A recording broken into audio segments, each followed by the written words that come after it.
Okay, good morning. My name is John Glover. I'm one of the Ops Section Chiefs with the Alaska Incident Management Black Team, and I'll be giving you an operational update for June 26th. If you look across the map as a whole for our planning area, you can see a fair amount of red dots that are encompassing some of the fires where we didn't have them previously. And what that really means is that red flag warning that we had issued yesterday came to fruition, and we had an increase of activity across our entire planning area. So that created a little bit of challenges for us in different areas, and we'll start going through where we had successes and kind of the update. We'll start up at 206. Okay, up here on 206, we completed a recon of the Kuskokwim area, just double checking things. No noticeable fire activity on the Agalook Mountain fire itself. We had folks that were working in and around Sleepmute, just improving some areas, and also trying to clean up a little bit of the, kind of the disruption that the firefighters have when they go into a big camp. So that was successful. Wainima Hotshots helped out a lot there, and we had some miscellaneous overhead as well. Okay, in the Lime Village area here and the surrounding areas, we'll start with, we had some resources from Fire 206 come over. Some of the Wainima Hotshots, they took a look at 198, Fire 198 and 197, the activity that was going on in that area. There's a repeater site that's off to the north and west. They were unable to get into there. We're going to have to use a rappel ship to be able to go in to that location, but they did assess it. Looks like the fire's a ways off of it still, and we'll have plenty of time to get in there. They concentrated their efforts on the Stony River area, completing some improvements down on the south and west side. We had a prediction of a southeast wind, and we wanted to make for sure that we had folks in place there if needed on the areas that might be most affected. As you can see on the northeast side and the southwest side, a fair amount of activity picking up, and there is some heat signatures that are showing up on the south end as well for this fire. Moving over to 228 Swift River. We inserted another load of repellers into the Horseshoe Lake area. They're working on a cabin site that's in there. They've completed most of the preparation on it, and they'll be firing off of that tonight. As you can see, the main fire is advancing at a pretty good rate. So they'll be doing defense on that structure tonight. They'll be in place in there, and then they'll be mopping up that piece tomorrow. That's the plan, at least. We anticipate them having success in that area. This kind of Swift River area over here, there's a few other cabin sites in there, so we were doing some assessments on that, just kind of gaming out timelines for how we're going to bounce our resources in there to be able to complete the protection that needs to take place in that area, and kind of weigh the fire behavior that we're seeing and the predicted weather for the next couple of days. Okay, for the Lime Village area, the saw line was completed yesterday, and with the plumbing on it, they put the finishing touches on it. And yesterday they worked on the north side of the river as well. There's 3 cabin sites out there. They were able to get the saw line completed around them and do some structure protection setup. And the rest of the order will be in place for them to be able to plumb that stuff today. So we'll get hose and sprinklers set up around those cabin areas on the north side. Panning down here, folks were in the cabin site yesterday assessing the ignition operations that took place, and everything's looking real good in that area. All of their efforts are holding well, and that fire is continuing to back into the main fire itself. We anticipate that to continue. We zoom out real quick.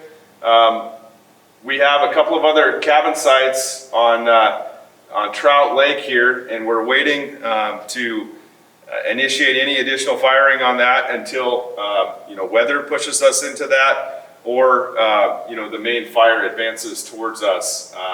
So we'll be on a little bit of a delay with that, but we're continuing to recon and monitor the situation. And as we have a southeast wind event, we're going to see how well this basically the fire behavior pushes to the north and west.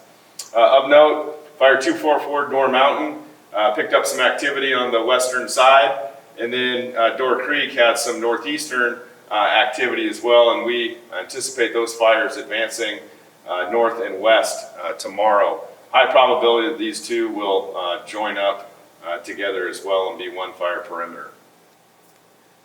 Okay, so even with the red flag warning today, 216, 245, 246, and the smaller fires right in here did not show any heat signatures. We had air tack up flying around today, and also a bird dog on the southern end, and no activity was seen on those fires. So that's giving us a higher level of confidence that those will remain dormant, at least for an extended period of time, with the conditions that we have right now. If they're not showing anything, that gives us some confidence. Okay, moving south here to 239, 240, and 205. 205 was monitored by air today.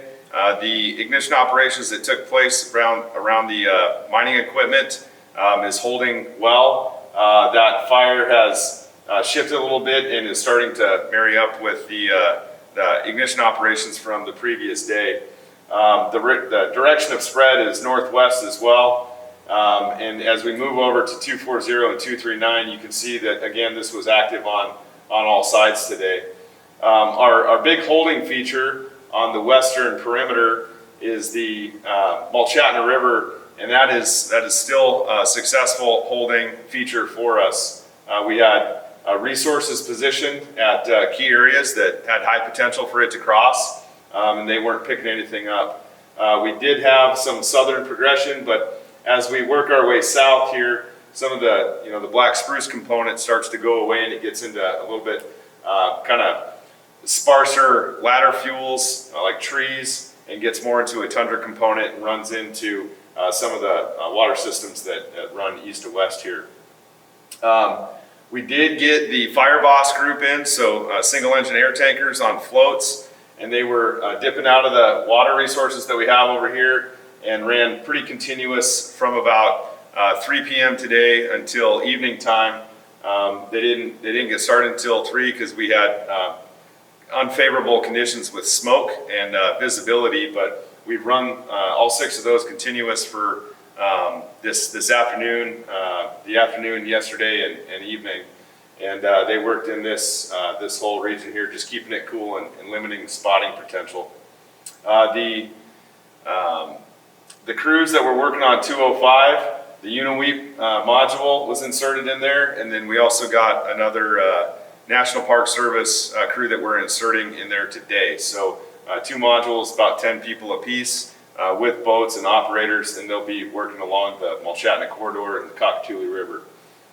With the winds that we have expected today, we think we'll have continued growth to the north, and we think it'll challenge our western lines here. Like I said, we got the right people in place. We've doubled our personnel on that incident 240, and we have the air resources to support us in there now. So we're having a high level of confidence that the Mulchatna is going to continue to hold it with our folks out there and the proper equipment. So like I said, today is going to be another challenging weather day. We had a fair amount of drying and a lot of warm temperatures across our planning area yesterday, and it's going to be just a slight bit cooler today with a little bit higher relative humidities, but we had fair consistent wind last night, so I think the sun's going to be on it early today, and the winds will increase as the day goes on. So we expect an active day today, and we think that we're going to have a little bit of fire growth and some more smoke in the area, although it should be blowing a bit more to the north. We've heard from the community, and we have established a TFR around Lake Iliamna. We recognize there's an impact with that. Part of the reason for it is just aviation safety. Well, we have 6 to 8 aircraft working, scooping out of the lake and then working in our fire traffic area here. We're just trying to reduce the threat of an air-to-air collision and just reduce that for both our firefighters and for the public out there. So we've tried to reduce the impact of the size of our TFR out there. We're just asking people to make for sure that they try and stay out of that area with their fixed wing or rotor wing aviation while we're working on the fires in that area. Thank you very much for your patience. with us while we work on these fires in an abnormal fire year, and we appreciate all the support from the community.